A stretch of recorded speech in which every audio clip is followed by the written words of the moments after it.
Biyaheng Duterte started with yung mga malayong areas na humihingi ng materials for Roddy Duterte for President. Gusto namin hatiran sila. And then, my mother learned about the project na gusto namin gawin, and she said, sabi niya, di ba merong bus para kay Rudy na walang gumagamit? Sabi ko, oo mama, andyan. Sabi niya, gusto ko lumabas, gusto ko sumama sa inyo, stop ko ang aking radiation, magpaalam ako sa doktor ko, and then sasama ako sa inyo.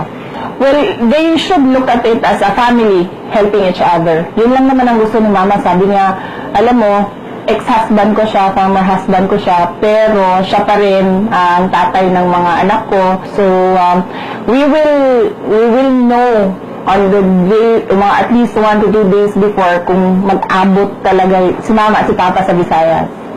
It will be a very, bittersweet moment for them, because they haven't lived together since 1998, and Papa never expected na tutulong si Mama because she's sick and she's weak, but she came out to help him. We are inviting everybody to join us on this trip, so you need to like and share our Facebook page, facebook.com/biyahengdu30.